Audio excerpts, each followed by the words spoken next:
And then we try to post those recordings there and any PowerPoint slides. So you can always reference that. Participation. So we are a grassroots entity.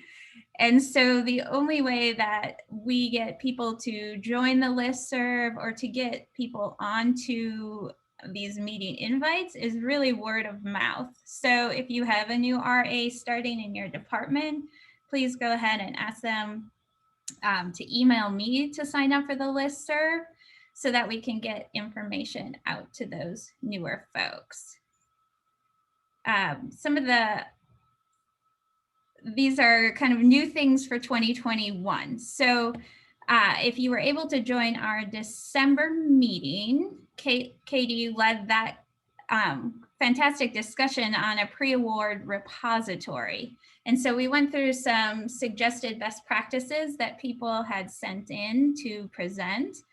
And just an update on that, because I have gotten a question, is that we are creating a Teams channel for it. And so that will be live soon. Katie already created the Teams channel. It's just a matter of getting everyone invited. And so we will also put more information there too. We are also, this is kind of new and not well developed yet, but we are thinking to put together a resources list that would also reside in that Teams channel. So for example, I got a question today about T32s. So if there are some experts on T32s that would be willing to be a reference point for that, that would be something that we would put on that resources list so that you could check that and then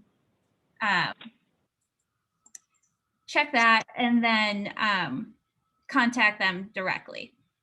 Also, what's been working really well is if you have a question about T32s is to send out to the listserv. But then these would be a couple points for getting the information and help you need.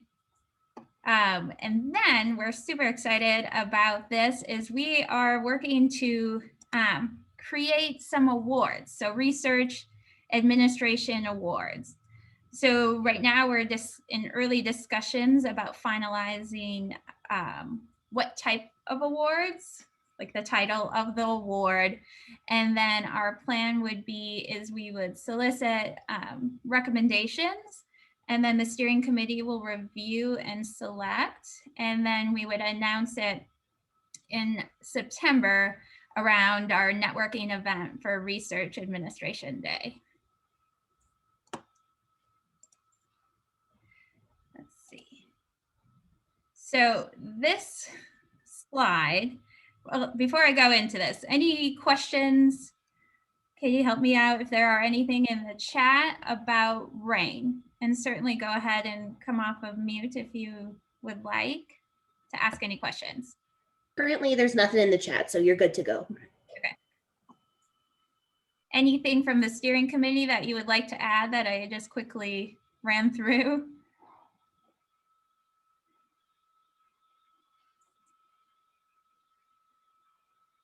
Okay, hearing nothing, I'll move on. So this meeting and the upcoming items that we'll discuss are really going to be around professional development and support for research administration. So like I said, this slide is really heavy on text, but we really wanted to focus on organizations that support professional development within research administration. So we are starting with NCURA. So that's the National Council of University Research Administrators. We have talked about this historically annually about NCURA, and I am heavily involved with NCURA. So I have a lot more information to share on that. So with meetings, annual meetings coming up, this is just a list of what is on the slate for 2021. So there's a FRA, PRA, which is coming up in March. which is Financial Research Administration, and Pre-Award Research Administration, and that will be virtual. The national meeting, which is generally held in DC, I've heard is going to be a hybrid, but that is yet to be determined.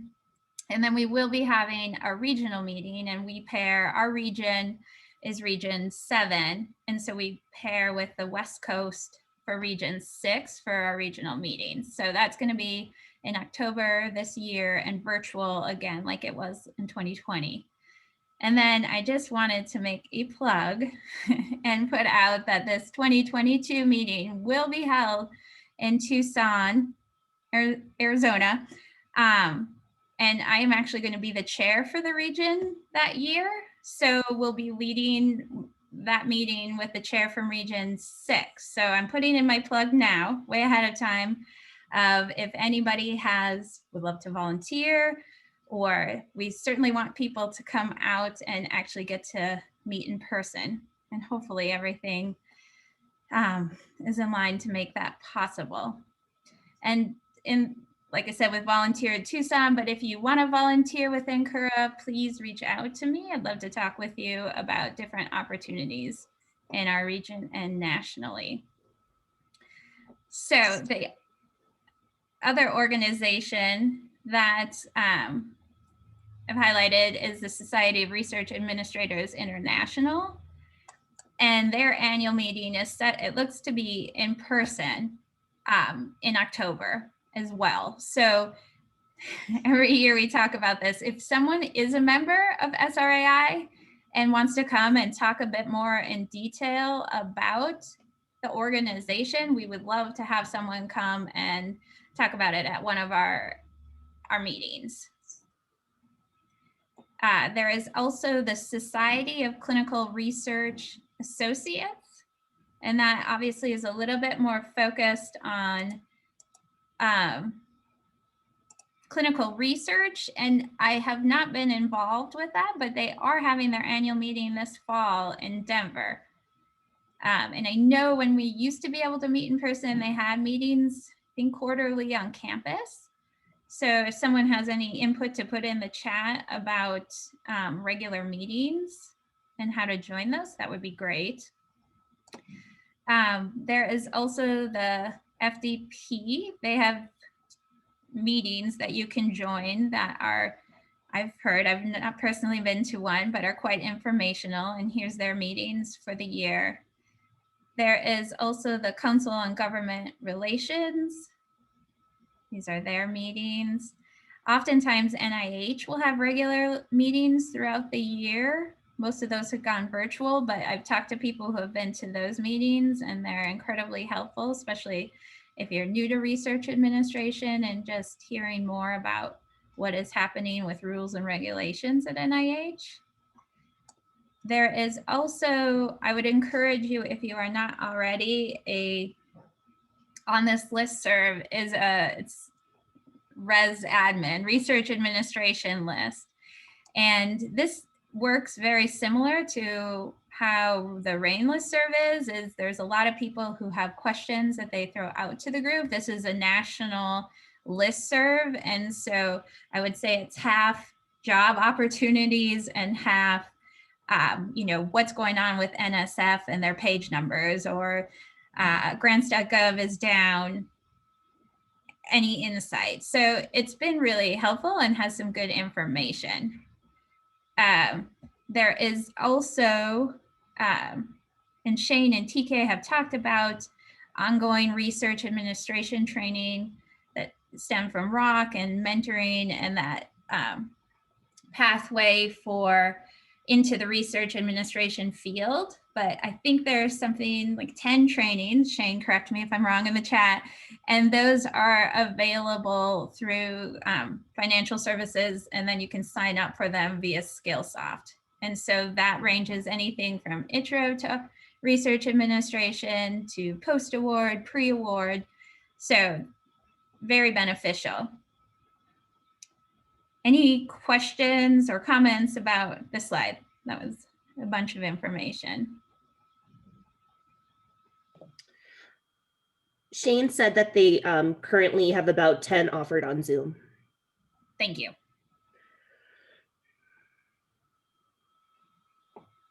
Okay. All right. So in line with professional development, I wanted to take some time to talk about the Certificate of Research Administration, the CRA certification. It seems like there have been more and more people and getting the certification, and I think it's a really good discussion to have as a group about the importance and kind of learning a bit more about it. When I started on campus, I looked into this certification, and the governing body told me, you know, it's really good if you have some experience, 5 years of experience before you take the test. And so, you know, back in 2012, there was very few people who had this, but I would say I see most people from a lot, I won't say most, that now have the CRA certification on their email signature. So I wanted to talk a bit about it. So why do it? There are, like I said, with the CRA, there is a certified research administrator, there's a certified pre-award research administrator, or a certified financial research administrator.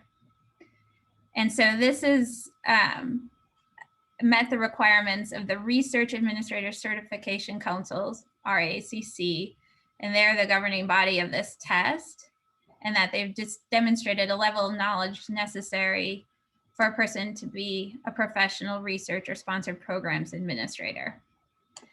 And here are some benefits of taking the test. Like I said, there seems to be a lot more people being certified, and we've got some people who have taken the test, and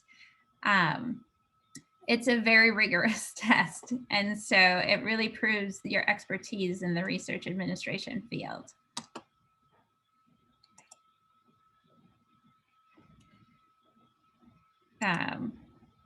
So the logistics of the testing, again, here is the governing body, the RACC. I put in the link to the website.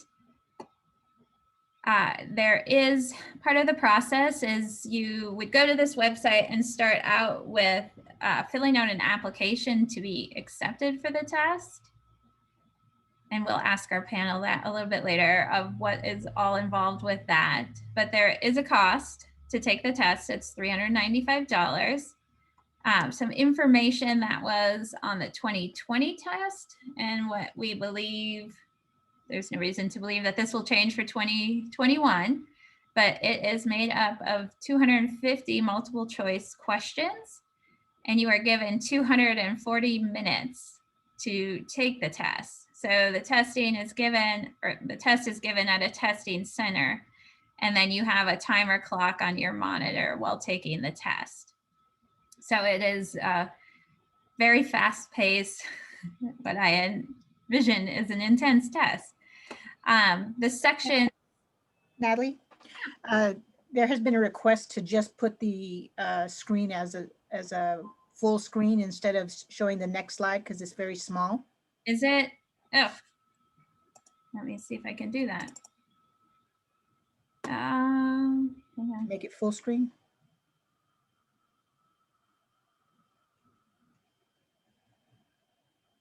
Anybody tell me how to do that? Is that in the 3 dots too? It could be. Last view. The other option is to have the viewer, like in this case, me, I just changed the view options to 100% original size, and it allows me to see just one page. That's good. That works. The view in which I can. That works. Okay, this is a little bit better. Oh my goodness. So then that professional development slide, it was really tough to see. Okay, this is better? Yes. Okay. Great. So let's see if I can remember how to go back a slide.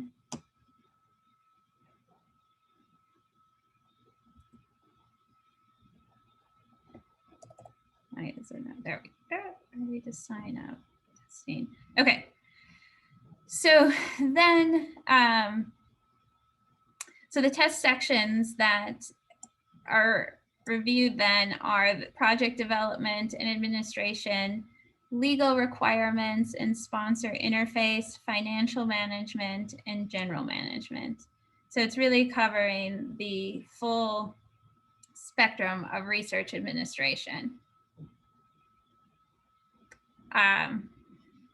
So if that didn't sell you on the test, so if you're ready to take it, I copied here, and again, I'll send this out to everybody so you can see the deadlines and access the web links, but there is testing coming up. So it looks like 2 times a year, there are testing opportunities for each of the certifications, the CRA, the CPRA, and the CFRA. And so they have some application deadlines that are pretty specific. And what I saw on the website was that you do pay for the test at the time of application.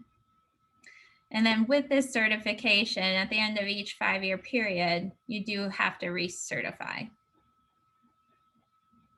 And I think when we get to kind of that interactive part about talking about these, I would love for if there's anybody part of the meeting who has recertified to speak up and tell us a little bit more about that process. If it's just taking the test again. I have not recertified. This is Jessica Weaver. I haven't actually done it, got lazy and didn't do it. But my understanding is that you have to essentially take education credits. So like if you go to a meeting, it's worth so many credits. I don't remember how much, how many credits you need, but you just have to do professional development and fill out a form and submit it. And I think that is all you need to do to recertify. And there's a time frame for it. And if you don't do that, which I didn't do, in that time frame, then you would need to take the test again. That's my understanding from a few years ago. Okay. That is helpful. Thank you. So this also, if you've taken the test, this is just what I could find about resources for reviews. So as you saw, they're having 250 questions in a short amount of time. There is quite a large body of work that you need to study and prepare for. And so the RACC has a practice test online. And Teresa, I think you said that the CFRA does not have a practice test, but this was highly recommended from the group about taking the practice test. And what I've seen actually on that National Research Admin site is that, you take the practice test and figure out what areas you're weak in, and then you can spend more time studying in those areas. The RAC has review sessions, which do cost. And they have a couple upcoming. I would assume they didn't have them. I didn't see them on the website, but for the later in the year test, I would assume they'll come up with some review sessions. I have the registration link here. Shane reminded me that he has several different study materials that you can borrow to review if you are taking the test. We also have been talking a lot and have a good partnership with CSU, NCU Boulder, of course, but that they often do CRA type study sessions. And so last fall, we had the opportunity to join one of CSU's study sessions if you were taking the test for, I think it was a session for $50. So there would be some opportunities there. And on that Res Admin National listserv, I've seen several common suggestions, I guess, about other universities having pretty rigorous study programs. I think University of Michigan, Virginia has had some come through. There is also CRA offers a CRA study session.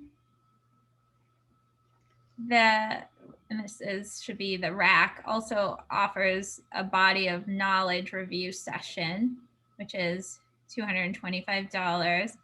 And their city training has a module apparently as well around the body of knowledge, which some people have found helpful. And then, go ahead. Natalie, I just wanted to share before I forget, I can't remember her name at the moment, but you recommended that training with CSU, and it was fantastic. I mean, just phenomenal. I would love to take, I was just too chicken to take the test, but I would like to do it again, and I won't mind paying the $50 were well worth it. And if she is ever willing to do it, it would be a fantastic resource. She is just phenomenal. And it didn't feel as long as it was. It was spread over a few weeks, but it was fantastic information. Anyway. Great. That's good to know, because then we can talk with them about possibly partnering. Yes. Yeah. Great, thank you. And then we can, if we had enough people on campus to, I think it's 10 or 15 people who are taking the test. There is a minimum level that we could actually bring in RAC to do a training on campus. So I think if are people considering it in 2021, let me know. I will collect that information and we can look at these different opportunities. Yes, that is correct information. Okay. Natalie. Okay, thanks, Teresa. So instead of just hearing me talk at you about this test, I thought it would be helpful for you all to hear from people who have actually taken the test. So Amy Nickerson recently passed her CRA. Teresa Cochran recently passed her CFRA, and Jessica passed her CPRA, which she just mentioned. And so I've asked them to, I'm going to get out of the PowerPoint, but these are the questions I've asked them to address about benefits they feel of having the certification and any best practices for studying. But once they answer them, I'm hoping if you have questions, please ask them. I'm going to stop share here. All right. Who wants to begin? I can start. Just Jessica Thank you, Jessica. Weaver. Yeah, I did my CPRA and the CRA, both of them years ago. They've actually expired, so I need to retake them. But as far as best practices, when I took it, my understanding right now is they have a body of knowledge study sheet that's annotated and hyperlinked.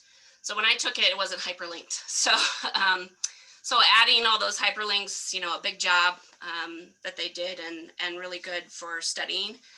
When I did it, I just literally went through that list and basically Googled all the different topics, sponsor projects and X, whatever it was, whatever policy or law, and then created a bunch of notes and note cards. And I would look at just different universities, different type of universities, and how that topic or law or policy related to research administration at different types of universities. So a major research institute, a smaller university,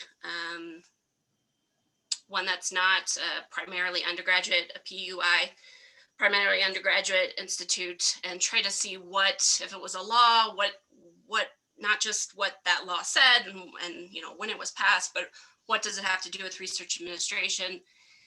If it's a policy, some of those policies, those federal policies, you know, they set out expectations, but they don't necessarily tell universities how to fulfill those expectations.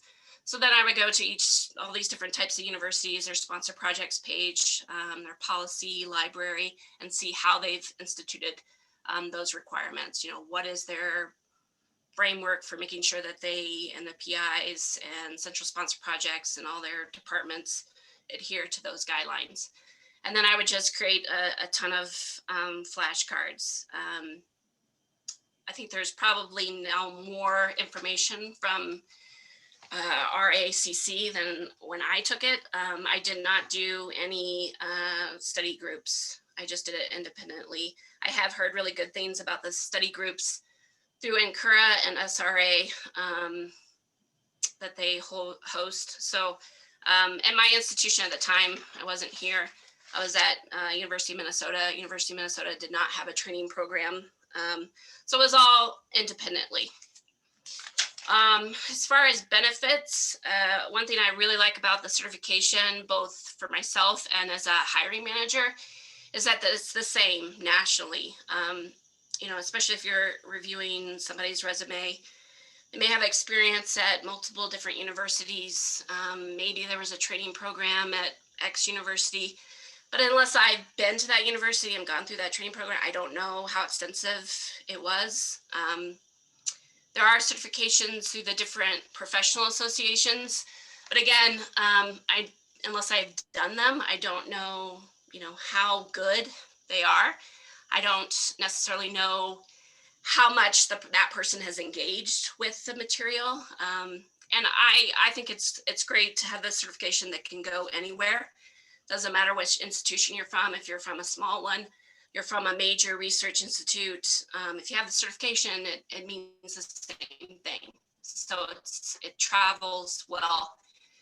And then, as you know, as a hiring manager, like I said, I can easily evaluate it. I know that it took a lot of proactivity to go take the test, to study for it, and to pass it. It's not just sitting in a room and listening to someone present and maybe doing a group activity. It's actually going through the process of learning and creating that expertise. So that's what I would say the benefits are. Yeah. Does anybody have any questions for me? I would say for the CPRA and the CRA, when I took the CPRA, it was really new. There was a lot of overlap.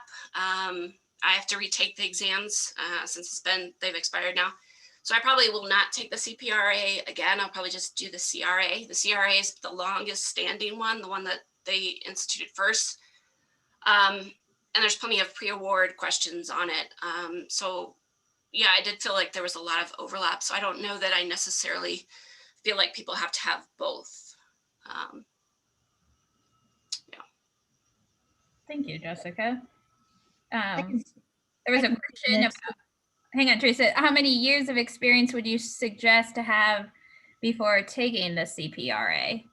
So I think, I can't remember what the actual requirement, I think it's 2 or 3 years. I'm not sure. I think it's 3 years. Yeah, I would say I had about 5 years, maybe a little bit more at that point. One thing to remember is the exam, there are some technical questions like, you know, select the right indirect costs total based on this information they give you in the question. There are some of those on there, but a lot of the questions are very, you know, about policies, different laws. So I think you have to have years of experience to adequately be able to study for it and to know what you're studying and how it all fits together and why it's important to know about X law or, you know, what it has to do with research administration. So I feel like you need at least 3 to 5 years to do that. And I think that's why that they have that requirement. But just, it's important to remember you can do pre-award or post-award or what have you for 20 years. You still have to study because, for most of us, we're not necessarily aware of all these different laws and when they were enacted and all these different policies, unless we're dealing with it day in and day out. Still something you have to study for. Right. Thanks, Jessica. Teresa, Sure. it looks like you were ready to go next. There's a couple of questions about CFRA. Okay, great. First of all, I want to reiterate what Jessica was saying, that I think there is a reason for you needing to have a certain level of experience before you can take it, because some of these things probably wouldn't make sense to a brand new grants manager. So I believe for the CFRA, I think it was 5 years experience that you needed before you could take the test. Unfortunately, it's been a long time. I actually was certified in 2019, so it's been a couple of years now.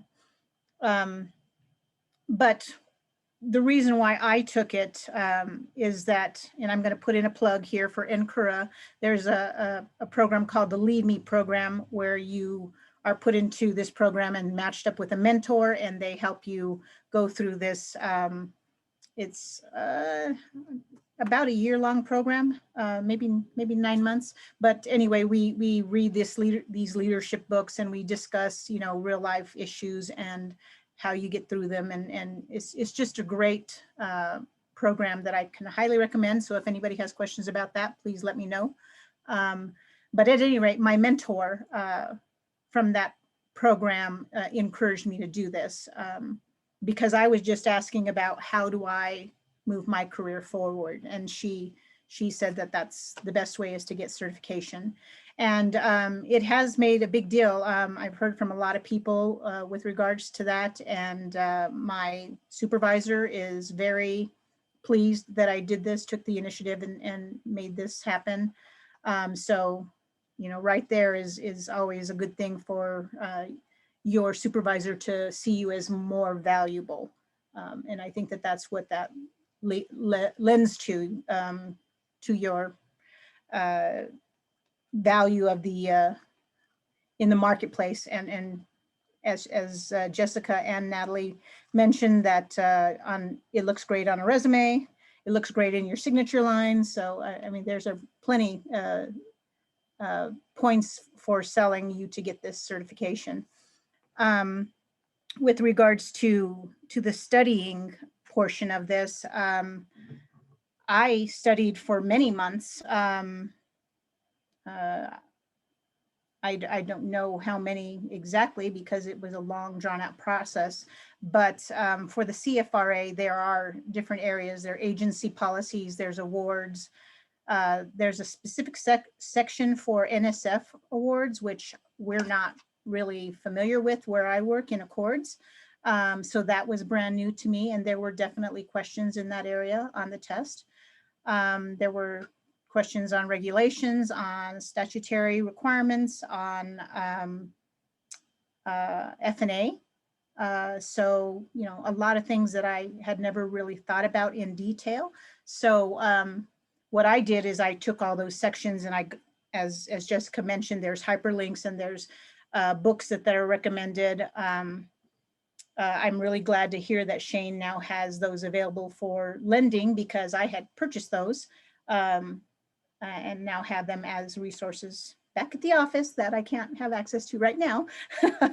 But I just put it into those different areas and I just focused on, each one as I did. But the test itself is pretty daunting. It is done by an outside testing entity, not actually RACC. They don't do the test themselves. They farm that out to a testing site. And I took mine at the Red Rocks Community College in Lakewood, I believe.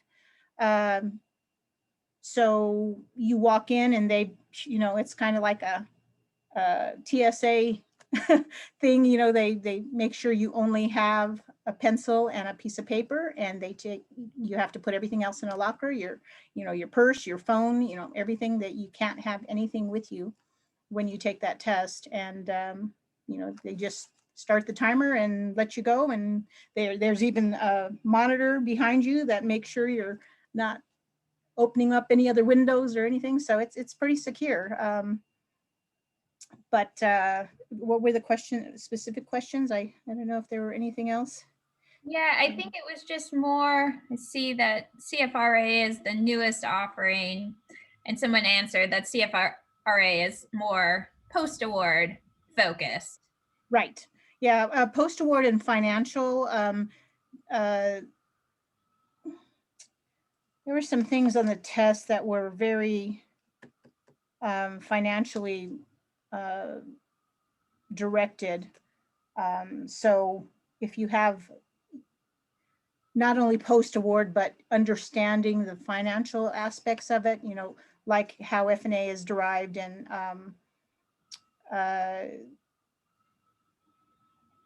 I can't think of any specific examples, but if somebody wanted to talk about it, I'm sure it'll come to me. But yeah, it is very financially directed. But it has really helped my post-award experience and understanding now that I've taken the test, because it's kind of enlightened me in a lot of different areas.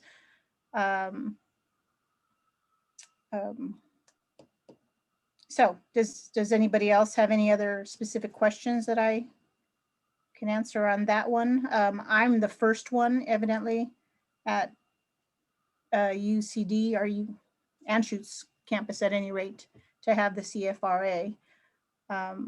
But in order to keep it, like Jessica said, you just have to do continuing education credits for the 5 years. So you don't have to retake the test unless, of course, you let it lapse. So I'm hopeful that I don't have to do that, because it was quite stressful. Thanks, Teresa. You want to talk about the CRA? Sure. I'd have to say, I'd have to agree with everything that I've heard from Jessica and Teresa. For myself, excuse me, I'm losing my voice, so I'll try to make this short. I decided to study on my own and not join a study group. So I did reach out to Shane and got some study materials from him. I also did go by the guideline that RAC has, the body of knowledge. And as Jessica said, I did a lot of Googling. I looked up every topic. I printed out a lot of materials. For CRA, they cover everything from A to Z, pre-award, post-award, all the laws, all the policies, where things started, the different branches of the government. It's huge. The body of knowledge that you need to know for the CRA is huge. So I started 7 months before the test studying, and I seriously studied for 7 months. I printed out a ton of materials. I highlighted, and then from all of that material, I started taking notes for myself. It's better for me to write things down. So I ended up with 3 full notebooks of notes that I also studied from. And I just kept going back and rereading. And then a month out from the test date is when I took the practice test. And the practice test is set up into the 4 different sections of your bodies of knowledge. And you do get a score on each section, each of the 4 sections. So if one section you're weaker in, that you need to go back and study that section more. So I thought that was helpful. For me, I was like pretty much the same across the board. So I just kept studying everything. And then you just show up for test date and hope for the best. It's like, it's intense. It's, you think of 250 questions in 240 minutes, and there's a clock on that monitor, and it's just ticking away, and it's like, you just read a question, and all the answers, it's multiple choice. All the answers are very similar. So you really kind of need to know the material. And you can flag questions that you're not unsure of. As you're taking the test, you can flag those. So at the very end of the test, if there's time left over, you can go back to those flagged questions and rethink your answer. I thought that was helpful. I think for the reason I took the test, it was for a personal challenge. Being that I've been in research for several years, and it was for professional development as well. It was an opportunity for me to learn, and I would very much stress that it's a lot of memorizing. It's a huge amount of memorizing for the test. So that's about it. Yeah, any questions? So there's a question in chat. I mean, I think there's some questions that maybe you can answer around how to choose one of, I mean, Jessica, you touched on that if you took the test again, you would probably do the CRA versus the CPRA. The CPRA is certainly more pre-award focused. The CFRA is financial and post-award. Sounds like CRA is more encompassing of all topics. So if there's more questions specific about how to choosing, maybe you want to reach out to Amy or Teresa or Jessica directly. But there is a question about, is there any benefit to taking more than one test? And if you are going to only take one test and you have both pre and post award experience, which test would be best to take? Sorry. So I guess the main question is there a benefit to taking more than one test? Do you feel? Yeah, I've taken two. So I always think, I personally, if you were going to take one, right, you don't want to either spend the money or what have you. The CRA has been around the longest. And I think even if you are a pre-award person, having knowledge of post-award topics is important, so that when you're doing your pre-award work, that you don't inadvertently cause an issue on the post-award side. So it's a benefit to have some post-award knowledge, regardless of whether you do it in your day-to-day work. And that's not to say the CPRA is not a benefit, because it does test, I wouldn't say direct, post-award like task, but general knowledge. I think maybe, I don't really know why I took both of them. The CPRA was really new when it came out, so that factored into my decision for some reason. But if you were doing pre-award and you wanted to maybe move into post-award, or you wanted to move into a different position that was going to do pre and post, or a leadership position where you need to have some knowledge of post-award, regardless if you're mainly doing pre-award, it might be of benefit to take them both. I don't know that, I mean, I probably wouldn't take all three. I don't do post-award. I'm not a financial management. I don't do accounting, anything like that. And that's, it's a fair amount of money to take all three. Yeah, I don't know if that helped at all, but. I know a couple of people who have the CFRA and the CRA. As Jessica said, if you work in both pre and post award, I can see the value in that. And of course, if you were ever looking for another position, I think that would be a very good selling point on your resume to have both of those certifications. I don't agree. I mean, I agree with Jessica that the CPRA may not be as useful as those two if you're going to be trying to do both of the areas. If you have the CRA, I think that would cover what you need for the pre-award side.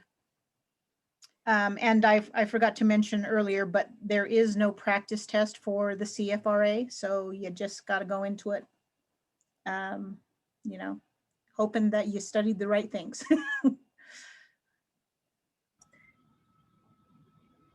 There was another question about sample tests. So that answers the question about CFRA. I believe you said, Jessica, right, that there was a sample test for the CPRA? There is, yeah, there's the official one that you sign up, and it's through the PTS testing service, whatever, it's $50. There are some sample ones floating around on the internet, and among that Research Administration listserv, some of them are old before uniform guidance, so they have A21 questions on them. And then there may or may not be some people that put them into Quizlet, and that may or may not be helpful to use. But officially, there is a sample test. The official sample test is available for, I think, $50 for that one. Great, thank you. Are there any other questions? You can go ahead and put them in chat or on mute and ask them. I have a quick question. Do they still ask you to submit a question? Because when I took it a long time ago, before when it was still A21, you had to like submit questions after you took the test for future test takers. Do they still do that? I don't. They did it when I took it, but that was years ago, so I don't know. I don't know. They didn't have that when I took it. There was somebody I recently talked to from California that she said she's submitted some regular questions since she took it. Right. Yeah. They originally talked about doing it as a way to keep it like current. Yeah, I think you do have to do as part of the recertification part, which I think someone said in the chat.